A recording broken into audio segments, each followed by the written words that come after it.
Yeah, nice to see Yeah, you. yeah, good. I love the tracksuit top. Oh, yes. Fulham Football Club, one of Yeah. the best clubs in the world, along with Original Arsenal, badge. obviously. Yeah, The original exactly. badge. That's right. That's right. We love it. We love it. So yeah, it's good to be here, and yeah, this is the start of many things to come in 2021. I hope everyone's well who's watching the show, and here we are, second week of 2021 FA Cup, and just so you know as well, we'll be on at 8 p.m. as well, London time, to do a kind of roundup of all that's happening with the FA Cup. But today, now we're just going to do a short chat about Leeds United, Marcelo Bielsa, and all that's happening there. So Leeds United have come up from Championship, come into the Premiership, been one of the most entertaining teams in the Premiership, let's be honest. Been amazing. And here they are. They've good position in the Premiership, and they've won a few games, lost a few games, but they were in the FA Cup, third round, and they're against Crawley Town. Crawley Town, a team not in the same league, but we expected fireworks and thrills and spills. And Leeds United didn't disappoint. 3-0 loss. They didn't score a goal. Had some of the main players on as well, but not their main striker. So what did you make of it all, Carlos? What did you make of this craziness? Well, I did think this was potentially an upset. It was that type of game. Crawley are a well-organised team, playing at home as well. Smaller pitch. It's all psychological, obviously, playing home or away. That's why, especially without supporters. But Leeds are the type of team that are always exposed at the back. Yeah. They threaten a lot in attack, but they don't usually put their chances away. But yesterday they seemed to be overrun by a team that was very well drilled in order to face and counteract a side like Leeds. I thought that maybe Leeds were a little arrogant in the sense that they changed their system yesterday. All season they've been playing 4-1-4-1. Only once, as far as I know, they played 3 at the back, which was against Burnley. And yesterday they played a very risky 3-3-3-1, which is something that Bielsa did in Argentina many years ago. Okay. And with that system, his teams were very exciting, but they have to know very, very well what to do, when to do it, and they have to do it quickly, because it does leave lots of gaps. So the discipline in order to cover space has to be huge. And that's why I think Leeds took a risk yesterday. Added to that, I thought they had some shocking performances at the back. Oh, yeah. Shocking. And Crawley ran out worthy winners. Yeah. It wasn't even close, was it? No, it wasn't even close. It was bizarre. So just a quick look at the situation. So 3-0, we talked about that. Some nice stories about some of the scorers.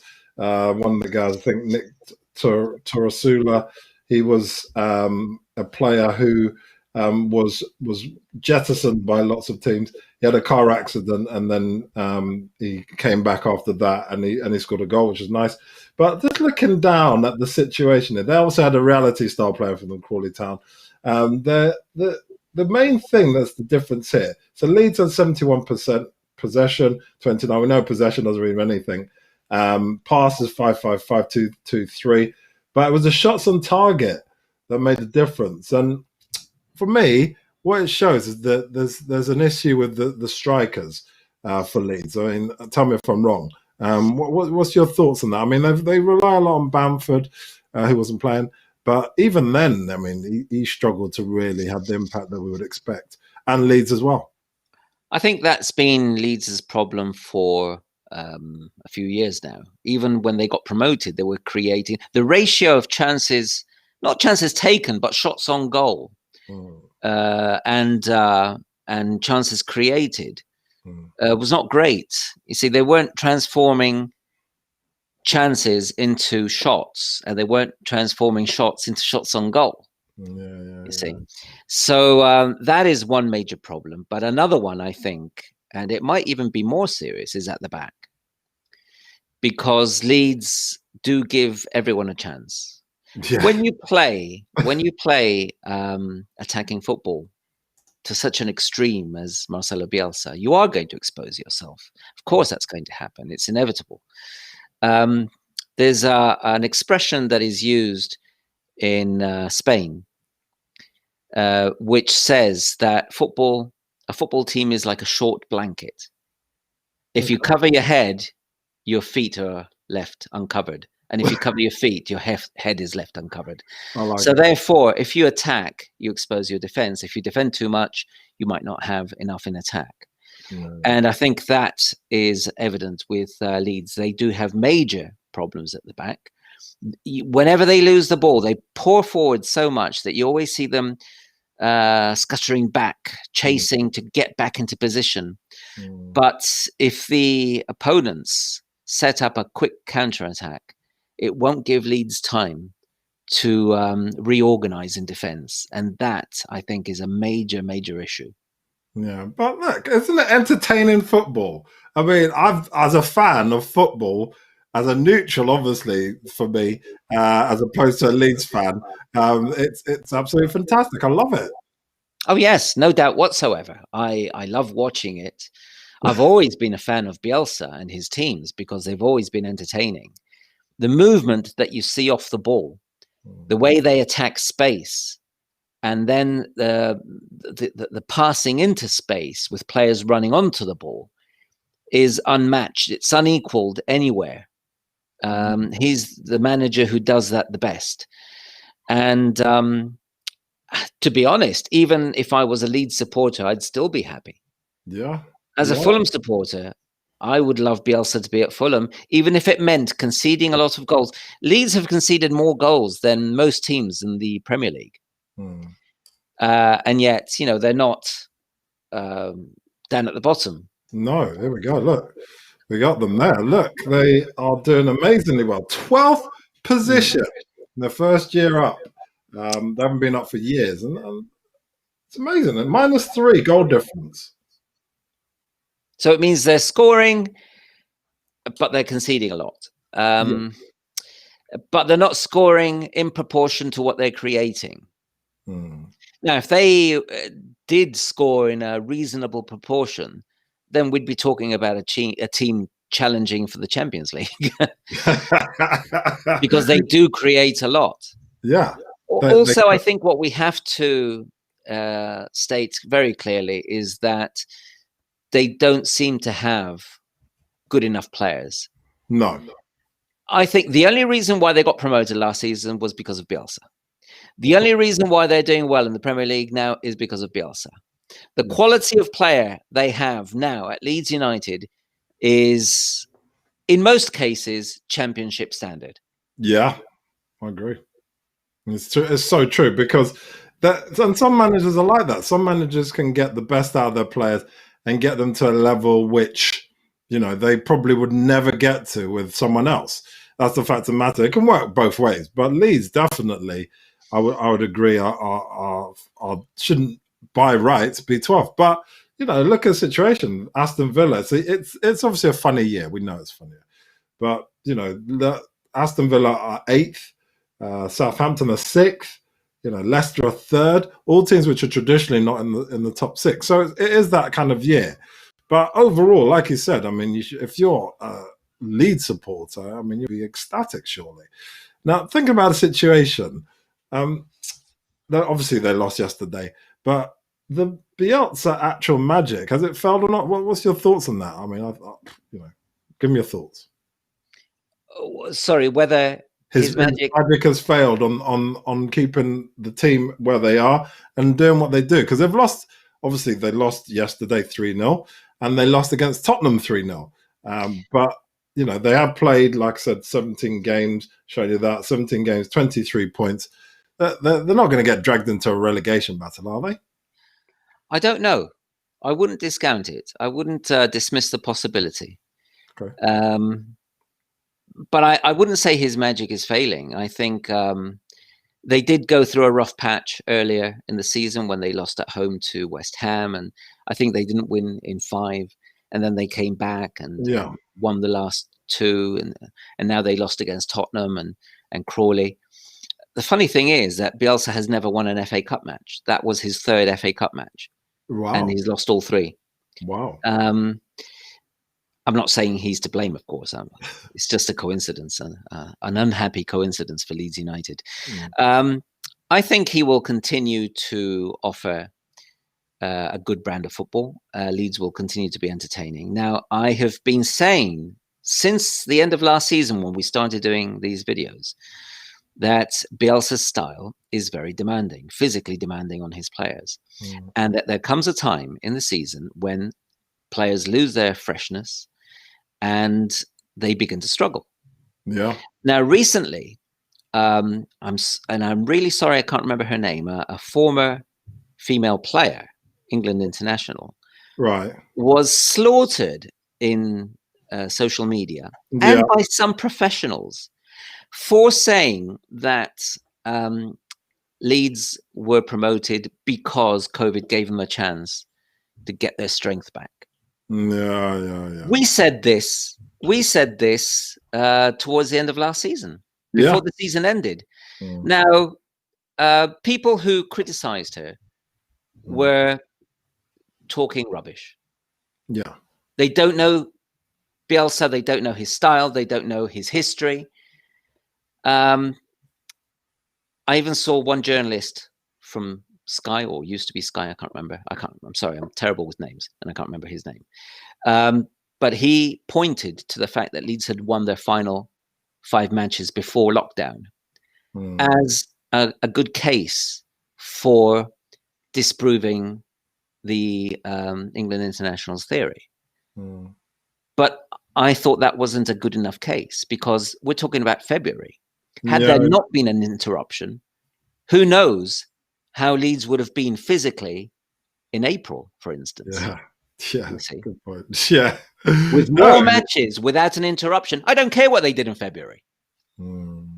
But physically, they might have staggered a bit in April and in May, at the crunch time. Yeah. You see. So I do think that might be a reason why Leeds will struggle in the second half of the season. Let's see. Hopefully not, because I like Bielsa and I think he deserves lots of success. But we'll see. As I said, his style is very physically demanding. All you have to do is look at one match and see how much running players put in. It's not just the amount of ground they cover, which may not vary too much with respect to other teams. It's the speed at which they are forced to do it in order to be in the right position at the right time. Yeah, no, I agree. And the woman's name, Karen Carney, and obviously that whole situation is very unsavory. And I support her totally in what she said. No, I agree. And look, maybe, I don't know, but maybe she didn't express it in the right way and it sounded maybe worse. But the substance of what she was saying is spot on. Yeah, and look, at the end of the day, people are entitled to, as a pundit, of course, to say what they feel at the time. And I think the problem with the situation was that because they targeted her, not in a malicious way, but to say, look, we don't agree with you, as opposed to taking it behind closed doors. We all know what Twitter's all about, and and we don't need to get into all that. But she had to delete her Twitter account after, because of the amount of trolls and extreme stuff that was said to her. Yes, but the sad thing about that, Mac, is that she even got attacked by professionals, both professionals from the media and professionals from within football. Yeah, but we've talked about who about should know better than to attack someone like that for giving an opinion. Yeah, but we've talked about that even, and we'll continue talking about it as well, about the level of quality. Because look at the Cavani situation. I mean, people jumped on the bandwagon with that situation without knowing the actual context in which he said it, who he said it to, and looking at it in the round, and that it happened to be the guy's nickname. Yeah, I mean, it's too easy for people at the Yeah, time to jump on and say, "Oh, this, that, and the other," but without actually knowing the background to the situation. It's too easy, and it's lazy punditry, lazy yeah, broadcasting yeah. to be doing that. And So also, as we said, you cannot be literal. We said this in other videos. yeah, You cannot translate a word literally, mm, because if you do that, then there are English words and expressions which translate badly into other languages. In the context of Cavani's message, it was not referring to a person's color. no, So, as you said, it's lazy punditry, lazy journalism, yeah. lazy everything. Yeah, exactly. So let's finally just looking at the Leeds situation. So Leeds, we've obviously talked about the last two games, but before that, 5-0 win at West Brom. Now we know West Brom are pretty much going down. They're in trouble. But the next game's a nice game, a kind of game that would actually suit his type of football. Brighton at home. They play very expansive football. It hasn't worked for them. But then again, the next game after that's against another expansive team. Southampton, who've got a bit more teeth, they should be interested. Newcastle, we know they're struggling, and then Leeds as well. So there's quite a few decent games there for him to get his teeth into Bielsa. What's your kind of thoughts on that? 17 games played.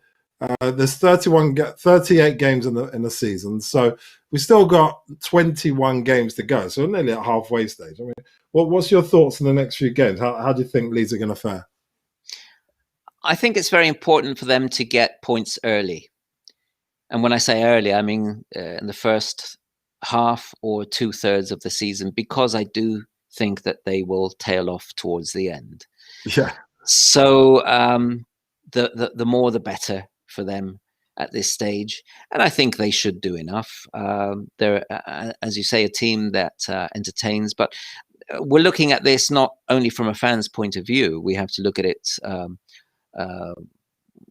from the point of view of Leeds being able to survive. And I do think that their style is going to bring them good and clear wins, as well as some heavy defeats. Yeah. It's inevitable.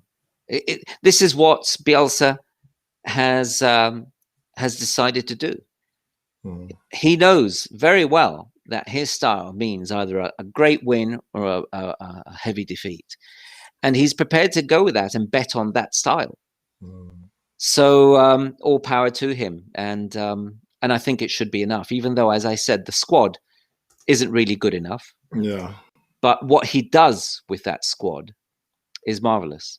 Yeah. If Bielsa was managing, I don't know, but one of the big sides, I would put money on that team to challenge for the title.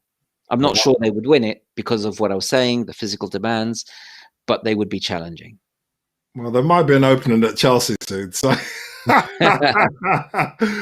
you never know. Sadly for Chelsea, I don't think they would go for Bielsa. They should, but I think, well, the talk was Thomas Tuchel, wasn't it? Yeah, which is very, for me, and that's another discussion. Is not a great decision, but you know, people do what they got to do and go for safe hands, don't they? I'm not a Tuchel fan. No, neither am I. But yeah, no, that's brilliant. Well, look, they're 12th at the moment. There's lots of situations going on with lots of COVID going around, and we'll talk about that later again at 8 p.m.